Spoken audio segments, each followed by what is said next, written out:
Ship లోకి వెళ్ళిన దీన్ని బట్టి హౌ డీప్ ఇట్ ఇస్. అదే మేము రాత్రులు కూడా చేయట్లేదని ఎన్ఓసి ఇచ్చేసారు కలెక్టర్ గారు అంటే. నేను కలెక్టర్ గారిని అడిగాను, మీరు మాట్లాడుతుంటే నేను మాట్లాడకూడదు కాబట్టి నేను అడిగితే నీకు అధికారికంగా ఇచ్చారా చెప్పారన్న సమాధానం లేదు.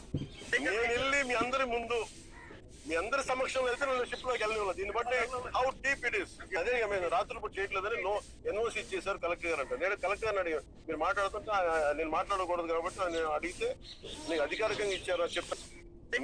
పరిపాలన చూసి ఆయన బట్ట మాటలు ఎన్ని చూసి మళ్ళీ ఆయన హ్యాండ్ అయిపోయినా అయినా కూడా మన తెలంగాణకు లేకుండా చేసిన 2 రాష్ట్రాలను కొట్టి ఆయన పోయి ఆంధ్రాలో పరిపాలన చేస్తున్నాడు.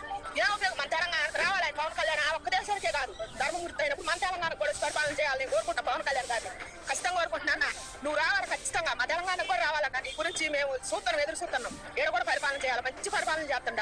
ధర్మమూర్తి 4 పదాల మీద నడుస్తుంది. ఇప్పుడు ఆయన డిప్యూటీ సీఎం ఎవరికన్నా వచ్చింది అసలు ఆ పేరు? ఎవరికి రాలేదు. నాకు 40 సంవత్సరాలు, నేనే ముఖ్యమంత్రి కానీ ఇప్పుడు ఎంతమంది అసలు ఆ డిప్యూటీ సీఎం అంటే ఎందుకు నాకు తెలియదు. ఈసారి వచ్చి నాకు మార్పు అవుతుంటే డిప్యూటీ సీఎం అంటే ఎట్టుంటాడా అనుకో. ఆయన ఇచ్చిన మాట ఇచ్చినట్టే పరిపాలన చేస్తుండే. అవతల వాళ్ళు ఎంత పుణ్యం చేసుకున్నారు, మనం ఎంత దరిద్రులమైన మన తెలంగాణ. ఆయన రాలే నెక్స్ట్ టైం రాకుండా ప్లీజ్ పవన్ కళ్యాణ్ అన్న మా తెలంగాణకు కూడా వచ్చి మేము కూడా ఉన్నాం. సెలవులు మహిళలు ఉన్నాం, మేము అన్ని ఓట్లు వేస్తాం ఖచ్చితంగా. నువ్వు మా తెలంగాణ కూడా నువ్వు పరిపాలన చేయాలి ఖచ్చితంగా. రావాల్సిందే. నువ్వు ఏపీలోనే ఉండడానికి లేదు. నేను ఎన్టీఆర్ దాన్ని సహకారం లేదంటే నాకే అది deputy chief minister of Andhra Pradesh నాకే సహకరించాల. ఇక్కడున్న ఈ